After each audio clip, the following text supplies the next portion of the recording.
Hello, everybody. Welcome to another fantastic episode of Youth Connect. I'm Aiden. Hi, I'm Jeffrey. How's it going? And welcome to our Youth Connect.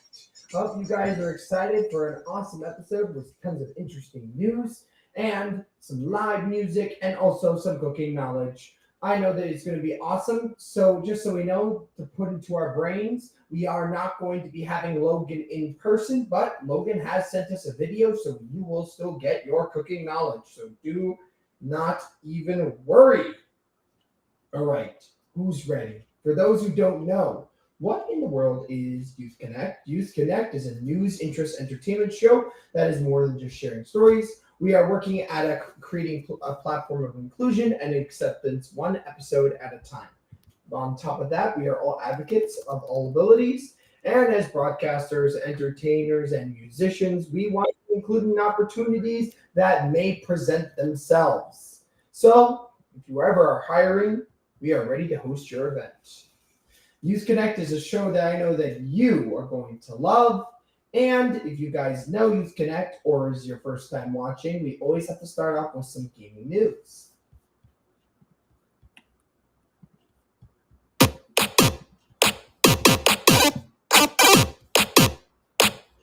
All right, time for some gaming news. And first time for gaming news, we always have to do our Spotlight Game of the Week. And Spotlight Game of the Week is either a game that has come out recently, an old classic, or a game that's coming out soon. And today, this game's actually not your typical game because I wanted to do a game that was a little bit interesting. So today's game of the week is actually called Self-Loss.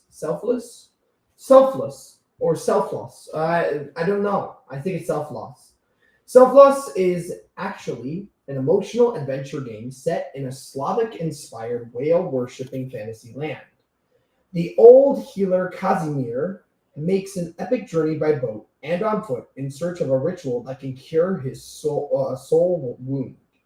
You will meet memorable characters and use the light of your magic staff to fight Mayism, the mysterious affliction taking over the world.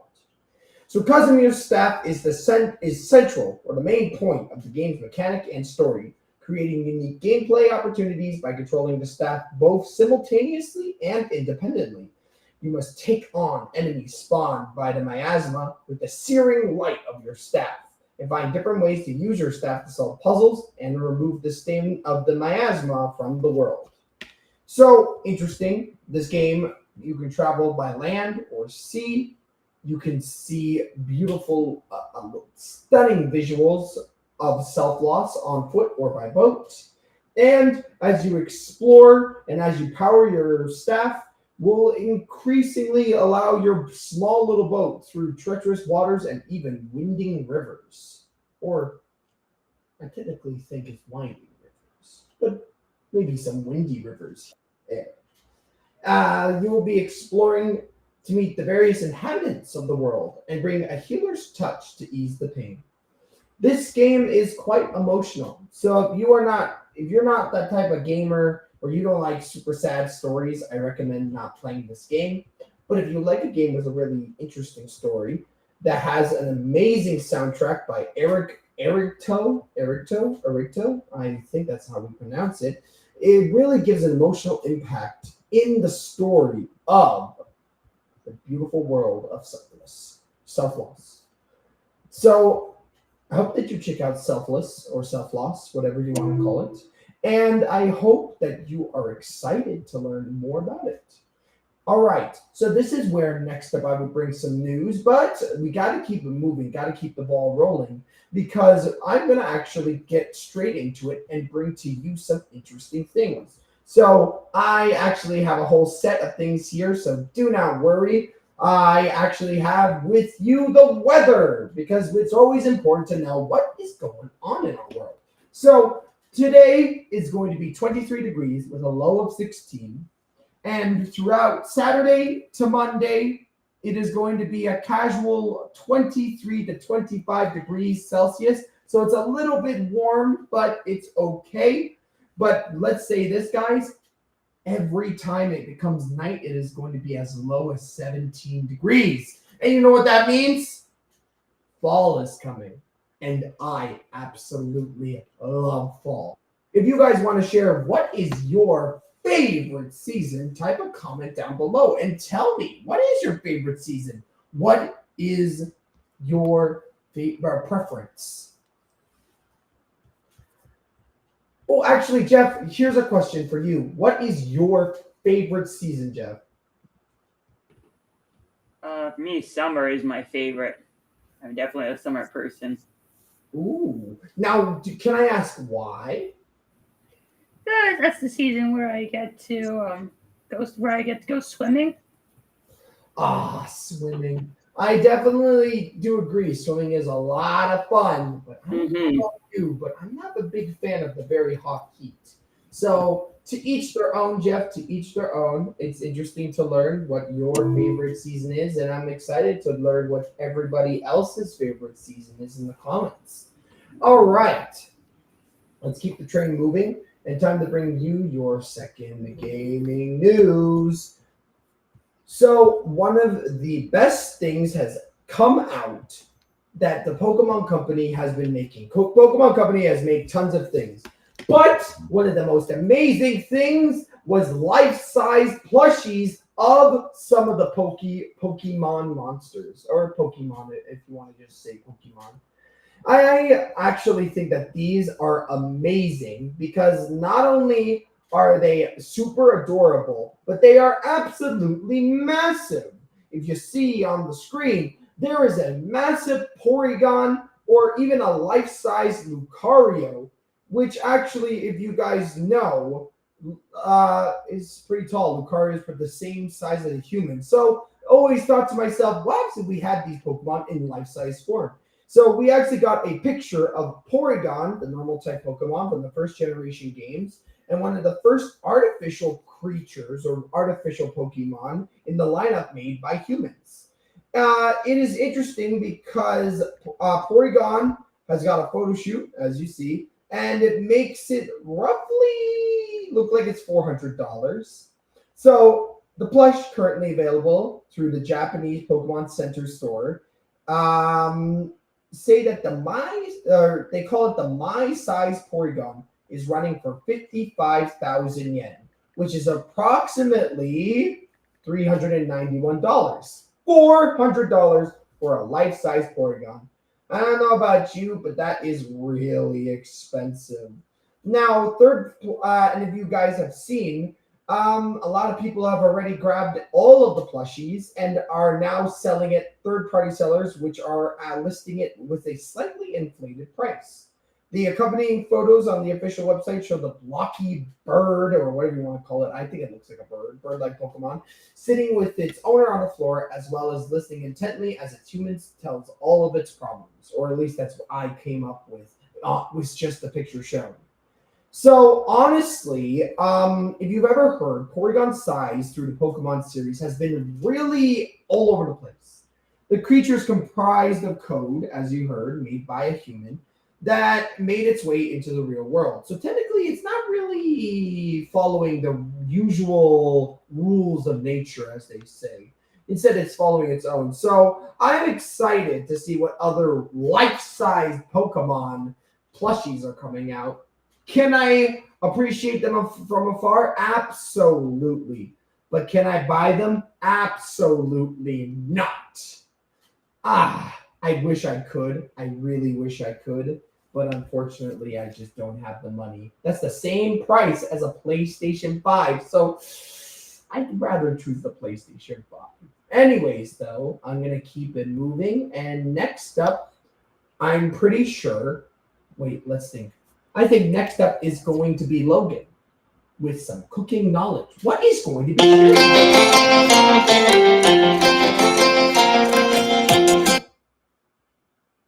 Hello, Youth Connect. I'm Logan, and for today, I'll be covering my second part on my two-part series about the history of baking. Last year, I covered the prehistoric to Middle Ages, and for this year, I'll be talking about the Renaissance era to the modern age of baking. So, starting off with the Renaissance era, ending sometime in the 1760s.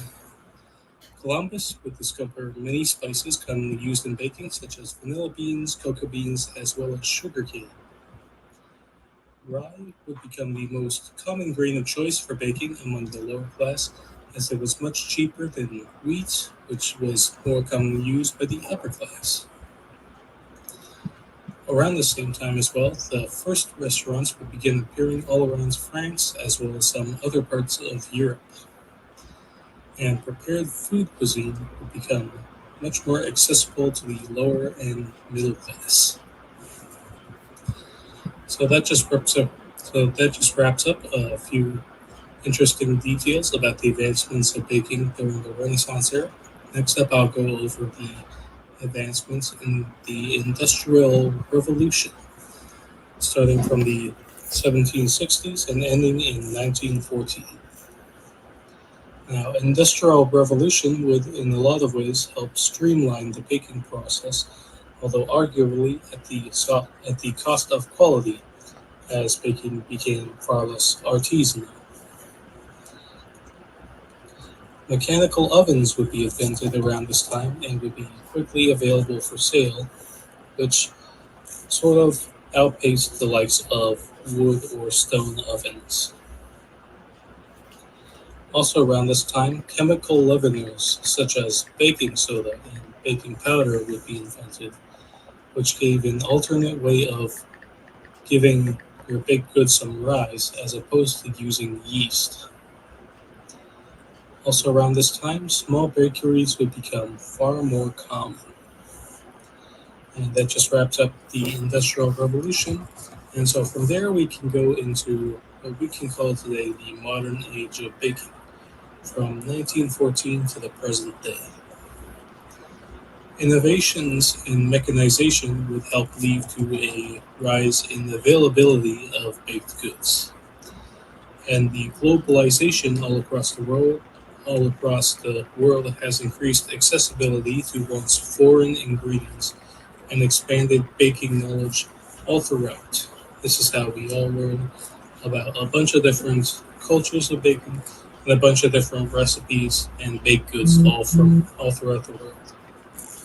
As a result, I would say that baking has become far more commonplace than ever. So that just about wraps up my two-part series on the quick history of baking. Thank you all for listening, and back to you, Aiden. Apologies.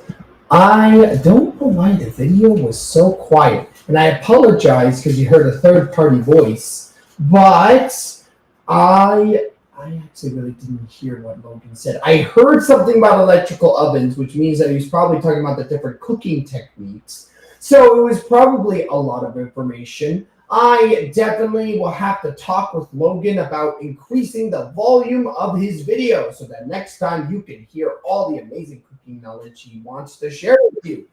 All right, let's keep it moving, and time to bring with you some third gaming news. Or if you guys wish, I could talk about some cooking knowledge, but I think I'll keep on the ball and talk about some video game news. So I haven't done this in a while, but I think I really should. But actually, I'm pretty sure that we have a special guest. It's kind of a special guest. I heard that Kevin is back in town and ready to share his interesting news and the interesting fact that's going to be shared.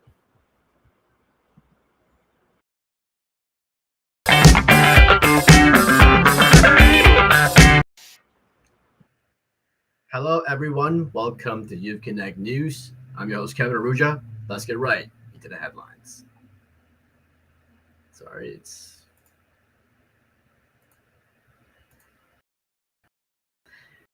technical difficulty issues. Some Toronto travelers made a backup plans amid potential for pilot strike. The Dollarama keeping an eye out on competitors as Loblaws launches new ultra discount chain. The operators of Revenue Cinema reaches new 5-year deals with owners. And Lee signed forwards Max Pacioretty to PTO. as a potential pilot strike threatens to shut down Air Canada operations as early as Sunday. Some travelers in Toronto are making contingency plans for their return home. Negotiations between Air Canada and the Airline Pilots Association, which represents more than 5,200 pilots across the airline's network, have stalled over the what flag carrier has called excessive wage demands by the union. If a deal is not reached between the two parties before September 15th, Air Canada said either side can trigger a 72-hour strike or lockout notice, leading to a complete shutdown of service by September 18th. That would result in the grounding of 670 daily flights, which are used by more than 110,000 customers. In a work stoppage, the airline said it's increasingly likely. Huddy said in most cases, Air Canada pilots are paid off what their Canadian and North American counterparts make. Moreover, she said that of the pilots and union represents, a quarter of them have a second job. Huddy spoke with 724 from Alpa's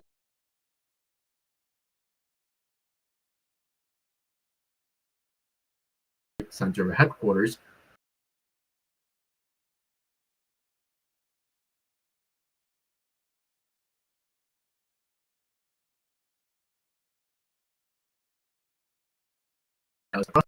Should the strike take effect, the union and the airline entered a 21-day cooling-off period, during which the union could not go on strike.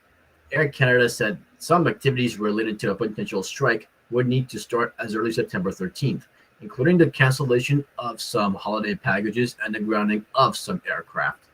If operations do shut down completely on Wednesday, Air Canada estimates that it will take 7 days to resume normal operations. The Canadian Chamber of Commerce and a number of other business groups are set to hold an event in Ottawa today to urge the governments to intervene after calling for binding arbitration in an open letter.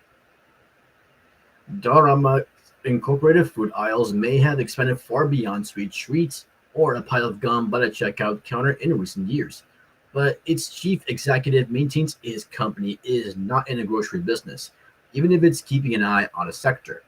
Over the last decade, and as consumers have more recently sought deals, Dollarama's food merchandise has expanded to include bread and pantry staples like cereal, rice, and pasta sold at prices on par on below supermarkets.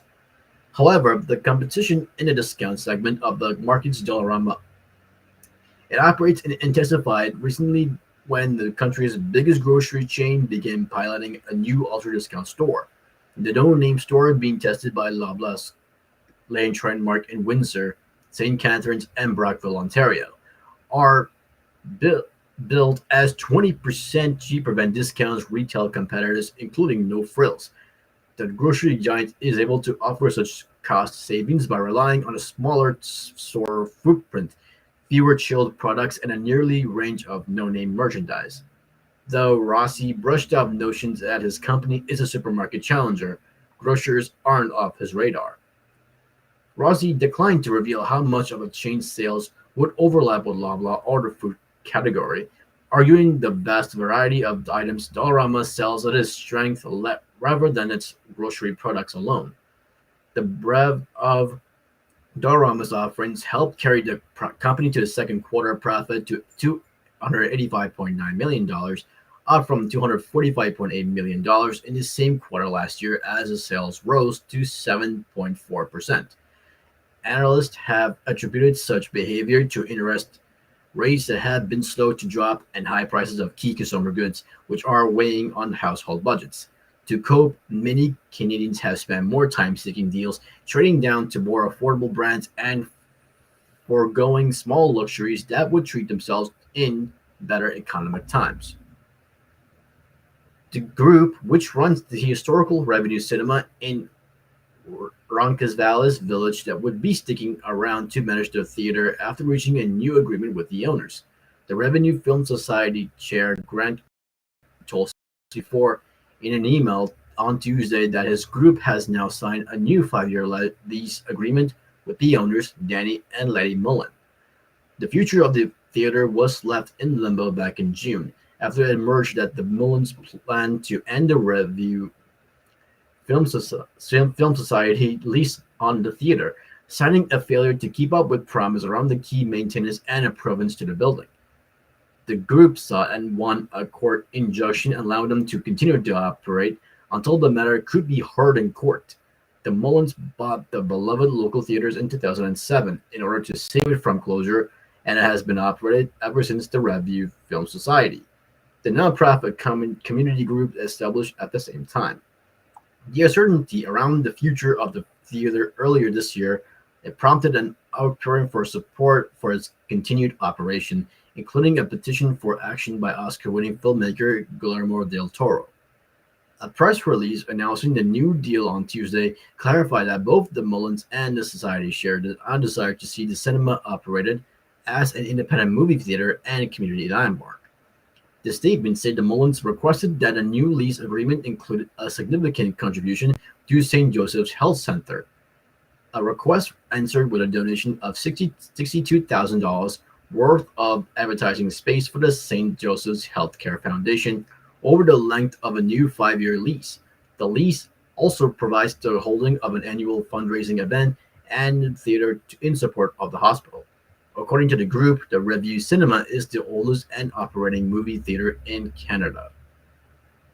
And now moving forward to the sports news, the veteran forward Max Pacioretty and the Toronto Maple Leafs agreed to a professional tryout on Wednesday. The 35-year-old played in 47 games last season with the Washington Capitals, scoring 4 goals and dishing out 19 assists. Pacioretty returned to action last season after suffering a second tier of Achilles tendon in January 2023, having only played 5 games for Carolina in 2022-23. The first year of his Achilles tendon came in the summer of 2022, a short time after being traded to the Hurricanes from the Vegas Golden Knights. Pacioretty's agent Alan Walsh posted on Twitter that it's expected Pacioretty signs a deal with the Leafs before the start of the season.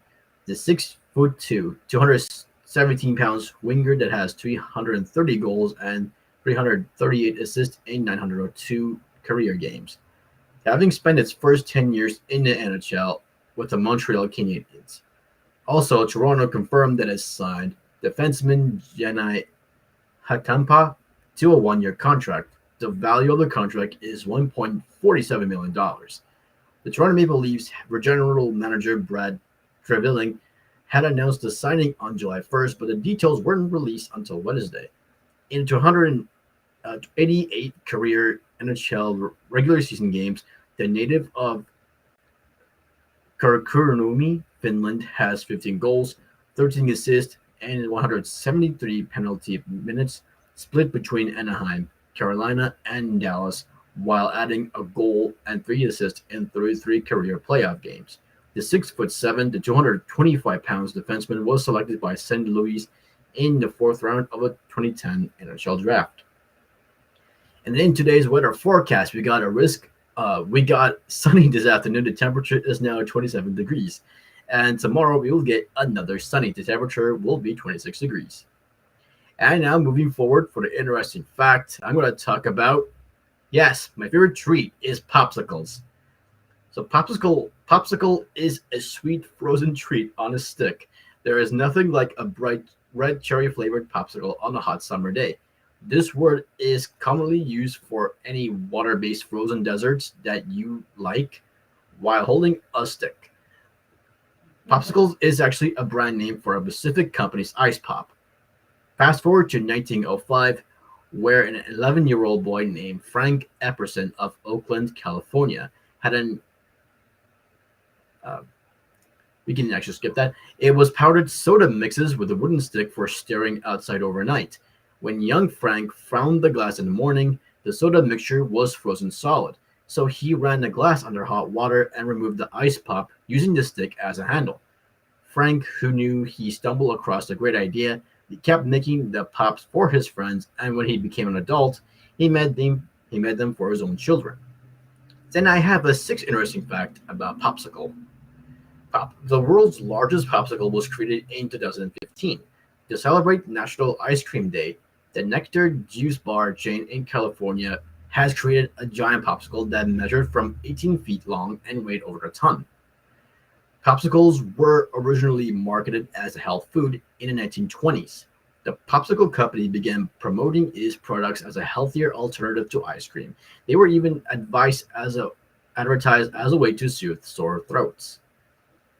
The frozen pops have been a subject of art and pop culture. The artist and designer Yves Behar created a series of popsicle-shaped lights for a design exhibition, and a popular TV show, Arrested Development, featuring running jokes about a character's obsession with frozen pops. Frozen pops can be used for more than just like eating. In 2007, a team of scientists used popsicles to create a temporary and low-cost dam in Peru. And in 2016, a group of artists in Los Angeles have used popsicles to create a mural that melted in the sun. There is a museum dedicated to frozen pops, the Museum of Popsicles Arts in New York City, which has features a lot of collection of popsicle themed art as well as popsicle making workshop. And a last fact, there is a National Ice Pop Day. National Ice Pop Day is celebrated on the last Sunday in June. It is a chance to enjoy the frozen treat and celebrate the history and cultural significance of ice pops. Then we have become to end my segment. Tune in for next week's news, weather, and my very own interesting fact. I'm sending you back to Aiden. See you next week. All right. So, you learned a lot, but more importantly, popsicles. I can't believe that there is an art museum only dedicated to popsicle art in New York City. I think next time I go to New York City, that is definitely going to be on my list of checking things out. But more importantly, did you guys know they use popsicles in studying the effects of global warming? Why? Because the melting of popsicles can provide a visual representation of how quickly ice is melting in the Arctic. So popsicles have been used forever in art, in shows, in scientific facts. It's everywhere. And popsicles are a delicious treat. I know I found some Skittle popsicles one time. Oh, absolutely delicious. I will ask Jeff. Jeff, do you have like a favorite popsicle flavor? You have to choose. Favorite popsicle flavor. I probably the chocolate been my favorite because I remember I've had this one where it's chocolate and with ice cream in it, and it was just so good. I don't know if you had this before. What about Kevin? Kevin, do you have a favorite popsicle flavor? I can tell it's orange. Orange is my favorite popsicle flavor. For me, it would either be cream soda, white cherry, or blue raspberry. Those are my three favorite flavors. That's awesome. My sister loves the cream soda flavor. That's her favorite one of all time. And if you guys want to type in the comments, what is your favorite popsicle flavor? All right. Time to keep it moving. I think that it would be very good if we had some. I think a board game would be quite interesting. So, if you're not into video games, do not worry, I have your back because it's time for our board game of the week. Now, this board game of the week, like every board game I've ever done, is an unusual board game, a board game that people don't talk about. So, no Clue, no boring Monopoly. We're talking about board games that you have never even heard about. And today's board game of the week is called Black Forest. In Black Forest, you start out with a small domain in need of new buildings and livestock. You'll travel from village to village to enlist the aid of the best specialists. Exploiting the abilities of these specialists lets you collect resources, lay out new landscapes, tiles, and build a variety of buildings which come in 4 types. Immediate. Also, in other ones, I'm pretty sure that they have processing buildings. Immediate are one-time effects. Processing buildings with an ongoing effects. And buildings to provide bonus points at the end of the game for various accomplishments. Choose the right buildings, place landscapes, fire up your glass production, and expand your domain. Whoever wins with a wide selection of buildings and their different effects may offer different paths to victory. So this game is actually very famous, known as the Glass Road. And Black Forest continues the story as the name suggests. In the Black Forest, among others, the main difference between the two games is the action section. So this game is definitely very much more interesting compared to the other one. And it really brings out that real, I'm going to verse you, you're going to verse me. Whose tactic is going to win? Is my straight, instant, immediate buildings going to win? Or are my processing buildings and buildings with an ongoing effect going to win? Who knows? Whoever wins in the Black Forest is the winner. I guess that's what happens when you win. You become the winner. I think it's a cool board game. I think it's an interesting board game that is a continuation of an old board game called Glass Road. And I think that you should check out Black Forest and Glass Road. Very interesting games. Anyways, though, I'm going to keep it moving. Next up is Jeffrey with some live music. Woohoo!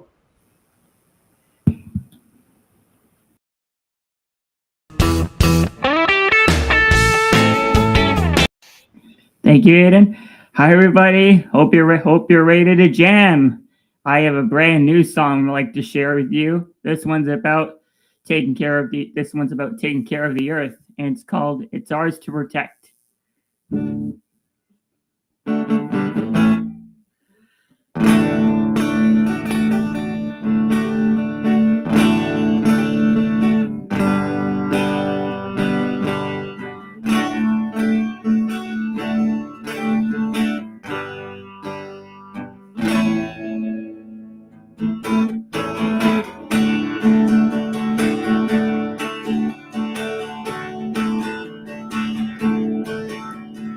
Garden dewdrops in the morning's glow, listening on leaves where soft winds blow.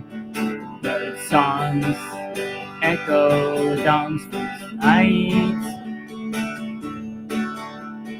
Nature's sympathy, true and bright. Whispers of the rivers, gentle flow.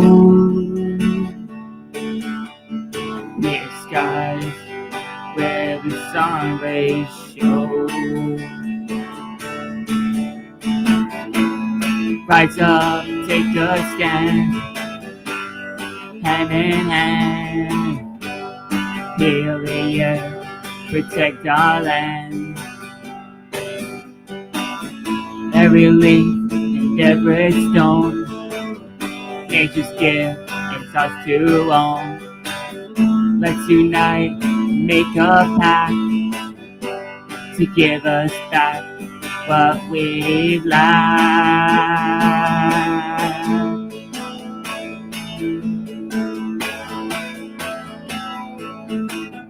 Every leaf and every stone lies up next, lies a story ancient and unknown. Guardians of tomorrow, we must stand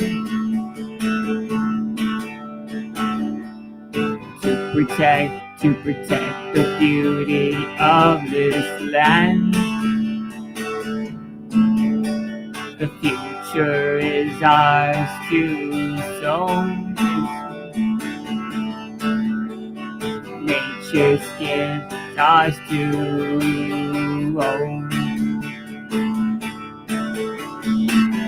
Rise up, take a stand, hand in hand. Please protect our land. Every leaf and every stone, nature's gift is ours to own. Let's unite, make a pact, give us what we lack.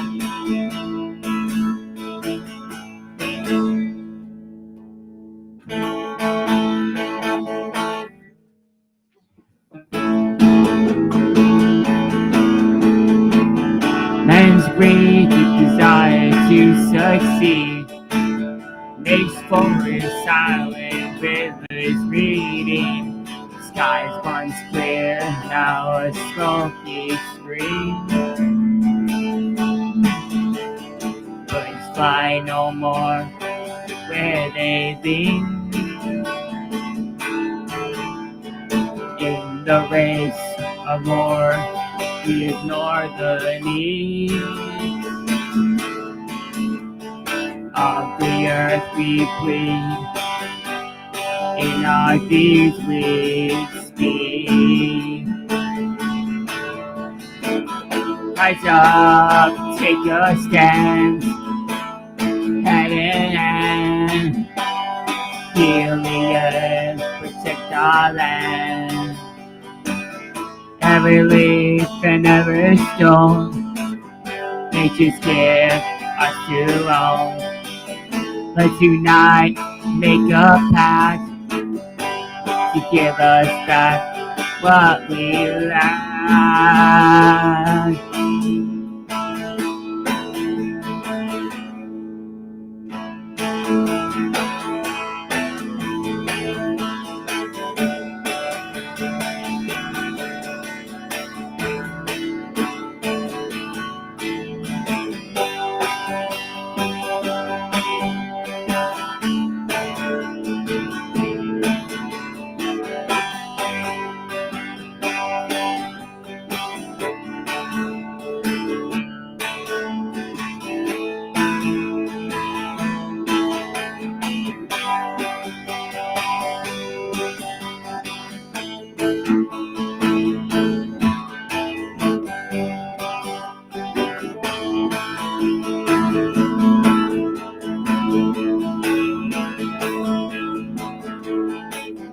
Let's join together, do what we can, hand in hand across the land, create gardens where life can be. In every corner, let nature reveal. With each small act, let's take a stand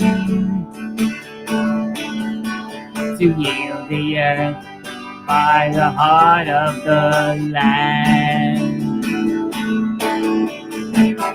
Rise up, take a stand, hand in hand.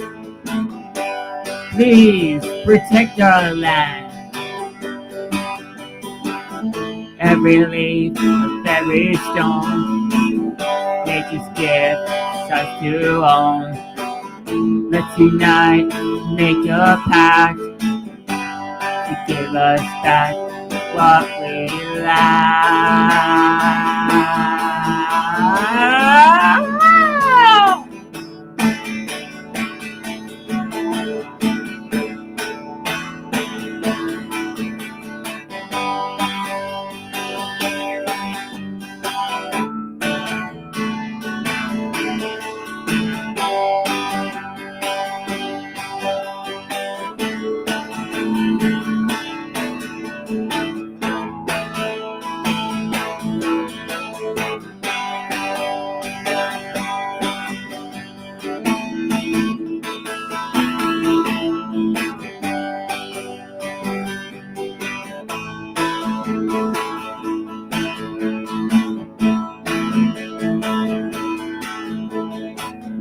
Let's join together, do what we can, and across the land, create gardens where life can breathe.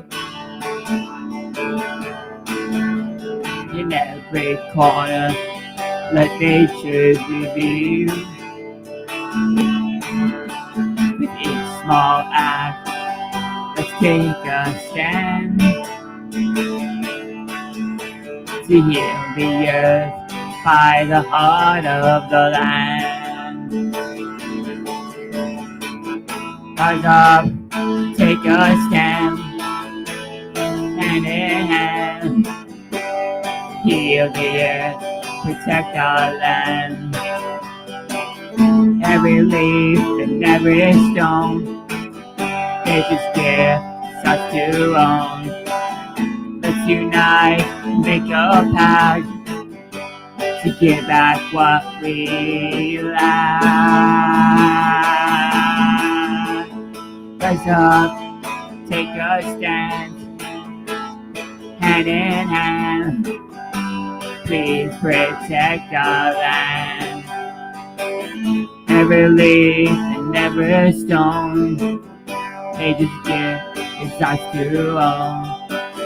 Let's unite and make a pact to give us back what we lack.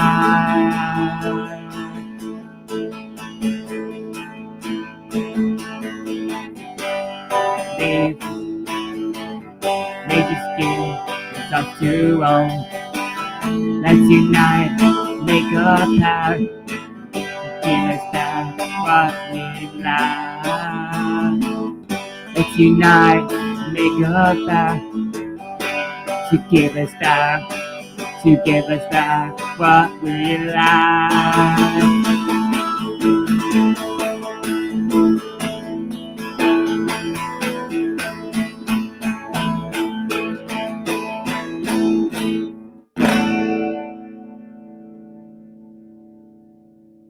Thank you, everybody. This is Jeffrey, your live musician. I'll see you all next time. And make sure to check out my website, jeffreyhankeman.com. Anyways, back to you, Aiden. Bye, everybody. All right. How beautiful is that? This song was created towards all of my green thumbs out there, all of my people who are trying to look out for the land, to give them a second chance to really put that song out there so that we can say, hey, we need to take care of our world. We need to stick hand by hand and we can take a stand. Just like what the song said. I think that Jeffrey, the song was absolutely brilliant, and I hope that he inspired you guys that are watching right now to do some gardening and to love your planet Earth or Mother Earth. Anyways, though, I hope that you had an amazing episode of Youth Connect. Thank you guys so much for watching. If you did like Youth Connect, I need you to do a few things for me. I need you to like, comment, and subscribe. And don't forget to click the notification bell. I want to say thank you so much to Jeff. Thank you so much to Kevin. And thank you so much for Logan for his video. And I can't wait to see you guys next week, Friday, for another awesome episode of Youth Connect. Look, even Coco is so excited. You're so excited for Youth Connect next week, right? Exactly. All right, guys. We will catch you all next time. Have a great weekend. And